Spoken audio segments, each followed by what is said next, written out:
주말 뉴욕 증시는 그 지난주 CPI 충격 하루 만에 이번에는 중동 지정학적 리스크에 직면하면서 급락 마감이 나왔습니다. 이미 현지 금요일 오전부터 미국은 중동 지역 외교관과 가족들 그리고 현지 거주하는 자국민들한테 대피 명령을 내렸고, 미국 펜타곤은 앞으로 24시간 내에 이란이 결국 사고 친다 이렇게 정보를 파악했다고 합니다. 근데 진짜로 24시간도 안 돼서 현지 시간 금요일 밤, 우리 시간 토요일 새벽 뉴욕 증시 마감 후에 이란이 진짜로 이스라엘을 폭격했어요. 와, 진짜 지난 러시아 콘서트장 테러도 그렇고 하여간 미국 펜타곤은 정말 모든 걸 다 알고 있나 봐.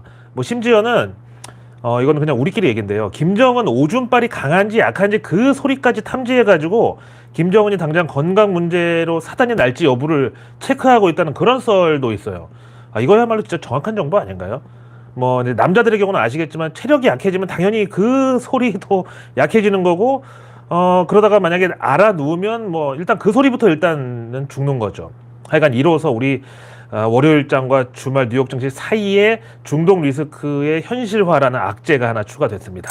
이제 우리 K증시 월요일장 개장은 새벽 이스라엘 증시 텔아비브 지수 마감을 그대로 따라간다고 보는 게 맞겠고, 우리 개장 전에 미국 선물은 글쎄요, 주말 뉴욕 증시 하락분을 악재 해소 내지는 불확실성 감소 이런 심리로 진짜 우려했던 일이 터졌다, 이래서 만약에 반등이 나올 수 있기 때문에 이게 우리가 생각했을 때 뉴욕 증시 플러스 마이너스 이거를 따지는 건 너무 복잡해 보이고, 일단 우리 월요일 개장은 그래서 그 새벽 1시에 마감하는 이스라엘 텔아비브 지수를 반영할 가능성이 크다는 겁니다. 진짜 살다 이제는 이스라엘 주식시장까지 봐야 되는지 참 얼척이 없는데, 하여간 이스라엘의 코스피라고 할 수 있는 텔아비브 지수는 블룸버그나 CNBC 같은 해외 투자 사이트에 TA35라는 코드를 검색하시면 요게 그 미국 다우지수처럼 우리 항주 35개 그리고 우리 K증시로 치면 코스피 200에 비유할 수 있는 이스라엘 대표 지수입니다. 근데 참 이번 이란의 이스라엘 공습으로 이스라엘 증시가 휴장하면 어쩌냐 이런 걱정을 하실 수도 있는데, 지난 10월달 하마스 공습했던 그때도 이스라엘 증시는 그대로 열렸습니다. 그때보다는 지금 그래도 혼란이 좀 덜한 상황입니다. 이번에는 이란이 아직까지는 그냥 드론하고 지대공 미사일을 날려가지고, 뭐 드론의 경우는 그 홍해에 주둔하고 있던 미국, 영국 연합군이 전투기 출격시켜가지고 대부분 격퇴했고, 그다음 미사일은 이스라엘의 아이언돔이랑 중간에 미국 우방국들에 설치된 패트리어트 미사일 방어 체계로 막았다. 그리고 일부 이스라엘 땅에 그 떨어진 거는 군부대 쪽에 집중됐기 때문에 일단 지난 하마스 공습 때처럼 막 민간의 희생자가 크고 막 도심에 난리가 나고 그러지는 않았습니다. 하여간 이거 지난주 월요일 한주뉴스 미리 보기 때부터 얘기했잖아. 라마단 기간 중에서도 권능의 밤이라는 날이 바로 현지 목요일인데, 이때 이후에 이란이 이스라엘 공습할 가능성이 크다고 미리 다 얘기했잖아요. 그리고 작년에 그 하마스 이스라엘 기습 공격했을 때 그때부터 이제 중동 국가들 간의 군사력 증강하고 군비 확장은 이제 막 시작이라고. 그럼 이제 사우디든 쿠웨이트든 어디든 하여간 당장은 평화로운 국가들까지도 뒤로는 경쟁하듯이 우리 K방산 수입 계약서가 막 몰려들 거라고. 대신 이게 그야말로 군사 기밀이기 때문에 다른 업종들처럼 뭐 계약 공시라든가 MOU 이런 걸 수시로 띄우지는 못할 사안이지만 어쨌든 실적 발표 때마다 진짜 알토란처럼 이게 반영돼 있을 거라고. 그래서 우리 K방산주는 당분간 밀물이라고 미리 얘기했잖아. 자, 지금 전시 상황인 만큼 생색 정보통은 여기서 접고, 저 개인적 사견으로는 이란은 이스라엘하고 다이다이로 맞짱을 뜰 그런 능력이 전혀 안 되는 나라입니다.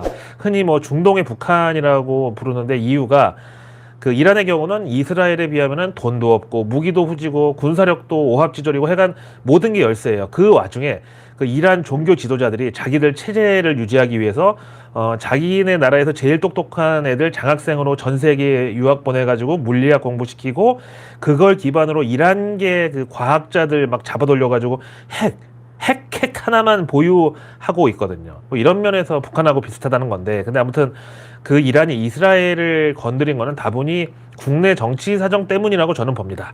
자세한 얘기는 조금 미뤄두고 우선 팩트 체크부터 해보면은 이번 이란의 이스라엘 폭격은 원래 시작은 이스라엘인데, 그 하마스 지도자들 축출한다고 이스라엘이 시리아 주재에 이란 영사관을 지난주 폭격했는데, 여기서 이란 지도자들이 의외로 많이 사망을 하면서 마침내 이란이 보복에 나선 거죠. 근데 뭐 이번 이란 폭격에 이스라엘이 또 보복을 할지 말지, 이거는 지금 이스라엘 네타냐후 총리는 당연히 보복을 선언했는데, 근데 여기에 대해서 이란은 그 많이 돌아다니는 짤 있잖아요. 우리 무승부로 하지 않을래. 그러니까 그것처럼 더 이상 니네 이스라엘이 확전을 하지 않으면 우리도 참겠다. 그냥 이번 이란의 이스라엘 공격은 지난 대사관 폭격에 대한 되갚음이었으니까 1-1은 0 이렇게 해서 일단 제로로 이란과 이스라엘은 현재 계산이 끝난 상황이니까 이스라엘 니네 더 이상은 나대지 마라 이렇게 약간 쫄보시기에 경고를 했습니다. 근데 지금까지 이스라엘의 군사행동은 반드시 그 미국 백악관의 승인을 받는 시기였는데 이번에는 지금 양상이 다릅니다. 이스라엘 총리 네탄야후가 작년 하마스 폭격 당시부터 대놓고 바이든을 개무시하고 있는데 우선 여기는 미국이 올해 11월에 대선이니까 현직 바이든 대통령이 이스라엘을 절대 손절할 수 없을 거라는 그런 점을 악용하는 데다가 또 이 네탄야후 본인도 이스라엘 내부에서 정치적으로 지금 문제가 많습니다. 우선 현재 지금 3연임으로 임기 중인데 바로 직전에 그 3연임 결정할 때 극우 정치 세력들하고 연정을 구성해가지고 뭔 자기네가 무슬림도 아니면서 함무라비 법전의 그런 눈에는 눈 이해는 이런 식으로 앞으로 이스라엘 건드리면 똑같이 우리도 보복한다 이런 식의 이제 외교를 펼치고 있었죠. 그러니까 네타냐후 3연임 임기는 2026년 10월이니까 아직도 이제 한참 남았는데 아시다시피 이스라엘은 그 내각제 국가여가지고 언제든지 의회를 해산하고 재표결해가지고 조기 총선하는 게 가능한데 지금 네타냐후랑 연정을 했던 정당들이 자꾸 네타냐후를 뒤통수 치려고 하는 상황이고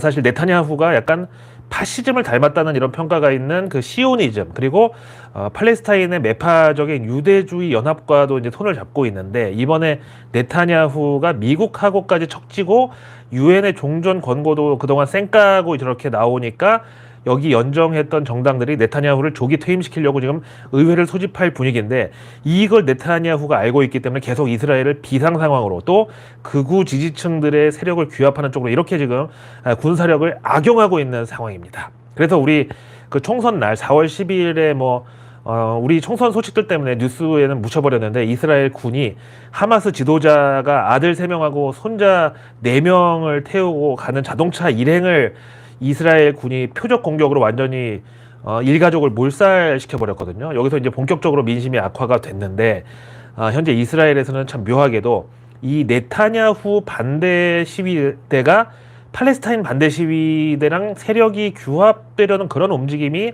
나타나고 있어요. 그러면서 또 이 네타냐후 본인은 물론이고 부인도 인심을 많이 잃은 그런 여잔데 예전에 직원한테 갑질해가지고 그 총리 관저에 있는 직원들한테 소송도 당했는데 심지어 내가 살찐 건 네가 음식을 잘못 만들어서 그런 거다. 너는 하녀나 마찬가지인데 어디 내 허락도 없이 휴가를 가냐. 이렇게 갑질했다가 재판을 회부돼가지고 실제로 벌금형을 때려 맞았는데 지금 이제 반 네타냐후 시위가 격해지면서 이 사건이 또 회자가 되고 있고 그때 이제 총리 관저에서 일했던 가이 엘리야후라는 사람이 지금 그 네타냐후 반대 시위대에 합류를 하면서 당시에 밝히지 못했던 더 심한 그 네타냐후 부부의 갑질 폭로를 하고 지금 난리예요. 그래서 내용을 보니까 진짜 가관인 게 본인 이미 퇴근해가지고 밤 12시에 자려고 하고 있던 그 찰나에 갑자기 총리 비서실에서 전화 와가지고 달려갔어.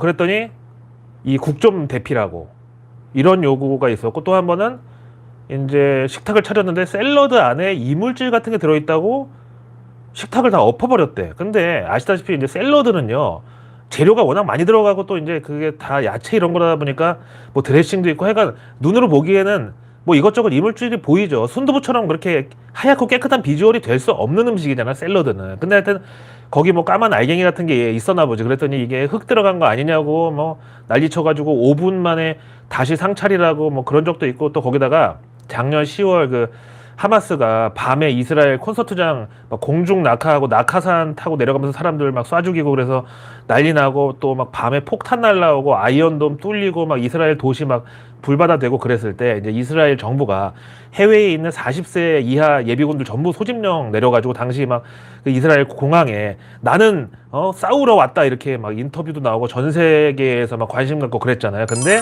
그때 미국에 있던 네타냐후 아들은 귀국을 안 했대. 그 아들은 나이가 32세인데 직업은 네티즌. 그러니까 이제 인터넷만 한다는 소리야. 그래서 이거를 또 놓칠 리 없는 영국 그 타블로이드 언론들이 그 네타냐후 아들 아이르 네타냐후를 막 신상 털기 나섰는데, 마침 미국 마이애미에 살고 있었어. 월세 5,000달러, 우리 돈으로 한 700만 원짜리 고급 맨션에 살고 있었고, 여기 이제 이스라엘 경호원들이 24시간 철통같이 이제 경호하고 있었다 그래요. 근데 그 네타냐후 아들은 미국 비자도 보니까 관광 비자였는데, 문제는 기간이 백지수표처럼 그냥 공란이었다고 이게 또 알려졌어요. 아니, 우리 구독자님들도 아시겠지만 미국 관광 비자 받는 게 그렇게 쉽습니까? 그 기간이 무한정으로 심지어 나옵니까, 그게? 하여간 그러다가 당시에 이렇게 영국 타블로이드지 기자들이랑 전 세계 파파라치들이 네타냐후 아들한테 막 달라붙으니까 결국 이제 이스라엘로 본국으로 귀국해가지고 무슨 응급센터 같은 데서 콜센터 전화 받는 일을 했다고 막 인증샷 올라오고 했었어. 근데 올해 초에 다시 미국으로 나가가지고 원래 본인이 살고 있던 그 고급 맨션으로 슬그머니 또 들어갔대. 그래서 알아보니까 그 맨션은 원래 월세를 그동안에도 계속 내고 있었대, 그동안. 그러니까 처음부터 아예 이스라엘로 돌아갈 게 아니라 잠깐 귀국해서 이제 쇼 좀 하다가 다시 올 생각이었다는 거지. 그러니까 그 방 안 빼고 계속 그 월세 내고 거기 있었던 거지. 하여튼 지금 그래서 이스라엘 내부에서는 이 네타냐후 퇴진 운동이 또 불이 붙고 있다는 거예요. 참나, 그 와중에 또 이란은 그럼 어떠냐? 우선 중동 내 반미 세력의 축이 바로 이제 이란인데, 여기 대리 세력으로 불리는 헤즈볼라 지도자 역시 지금 이스라엘 네타냐후랑 비슷한 신세라는 것 같아요. 그래서 계속 강경하게 그 홍해에서는 해적짓거리도 막 하고 이러면서 완전히 미국과 전 세계를 상대로 갈등을 막 부추기는데, 그 이면을 보면은 이란도 대외적으로는 뭐 무슬림 비율이 99%다 막 이런 정말 순혈 이슬람 국가라고 알려져 있지만, 실제로는 여기 이란이 정말 또 북한하고 이것도 비슷한 게, 뭐 이란의 백두 혈통이라고 할 수 있는 그런 지도자 가문들만 왕처럼 잘 살고 나머지는 경제도 개판이고, 또 이번에 이스라엘에 쏜 그 미사일하고 드론 날린 거 전부 지금 격추된 거 잔해 분석해 보니까 거의 군사용이 아닌 뭐 완구용급이래. 그리고 미사일은 완전히 구닥다리로 만든 사제품, 막 진짜 수제로 막 납땜 막 엉망으로 해가지고 만든 그런 급이라고 지금 나와요. 그래서 이런 이슬람에 완전히 학을 떼버린 이란 국민들의 경우는 이슬람에 대한 냉담층이 엄청 많고, 특히 현재 뭐 이란 내 MZ 세대는 무슬림 비율이 40%도 안 될 거라 그래요. 또 작년에 그 거의 중국 천안문 사태 수준의 폭동이 일어나가지고 막 체제 전복을 시도했었는데, 그때 거의 51대 49 정도로 아슬아슬하게 정부군이 진압을 했다고 그래요. 하여튼 그래서 이번에 나온 여론조사를 보니까 이스라엘 국민들 중에서 하마스든 이란이든 하여간 전쟁만 끝나면 즉시 의회 해산하고 이스라엘 조기 총선 치러야 된다고. 그러니까 네타냐후 끌어내려야 된다는 의견이 70%, 반대로 네타냐후를 지키는 게 이스라엘을 지키는 거다, 이런 의견이 15% 정도 나왔는데, 이제 그럼 네타냐후 입장에서는 더더욱 그 전쟁을 끝낼 수가 없는 거야. 하여간 이거는 지금 이스라엘하고 이란 그리고 우크라이나의 젤린스키까지 전부 현재 똑같은 입장이 아닌가, 이렇게 판단을 합니다. 런하 반갑습니다. 오늘 지금 이 날씨가 이게 4월 기온이 맞나요?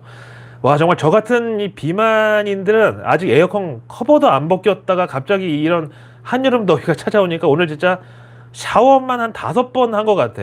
욕실 벽에 지금 바를 정자 하나가 지금 그려져 있는데, 하여튼 내일 우리 K증시에서는 다른 건 몰라도 때일은 여름 테마주가 불을 뿜겠죠. 와, 근데 정말 저는 한여름에는 아이스크림을 먹어도 땀이 나요. 그냥 이 아구만 움직여도 열이 나더라고. 아무튼 제가 이제 지난번부터 말씀드렸던 예능 채널은 몇 번 촬영도 하고 했는데 계속 망해가지고 아무래도 신규 채널 런칭은 좀 더 시간이 걸릴 것 같고요. 대신 그래서 이 인스타에다가 먹방 컨셉으로 다시 제가 판을 벌렸으니까 우리 이제 구독자분들에게 의리로 좀 참여를 부탁드리겠습니다. 제 인스타 주소는 오늘 고정 댓글에다가 남겨두겠습니다. 자, 우리 22대 총선이 끝난 지 이제 일주일도 안 지났는데, 근데 왜 저는 한 달은 된 것 같죠? 그만큼 피로감이 큰데, 특히 증시에서 지난주 수요일 총선 끝나고 우리 K증시에서 기관 매도세가 심상치가 않습니다. 이거는 금투세 시행에 대해서 투자자들이 펀드를 대거 해지할 경우에 기관들은 펀드 환매 자금을 돌려주기 위해서 어떻게든지 주식 팔고 현금 마련해야 되는 이런 디레버리지 리스크를 반영한 것일 수도 있고, 아니면 이번 총선 결과가 국민연금을 비롯해서 아무튼 금융시장의 어떤 커다란 기류 변화로 이어질 것에 대비해 가지고 원래 그 재난 영화 같은데 보면은 뭐 그 지진이나 화산 폭발 나기 전에 막 그 직감이 강한 동물들이 막 때로 이동하고 이런 현상이 있잖아요. 뭐 이런 거라고 볼 수도 있는 상황입니다. 오늘 하여튼 날도 덥고 하여간 자세한 내용은 다음 편에서 이어가겠습니다.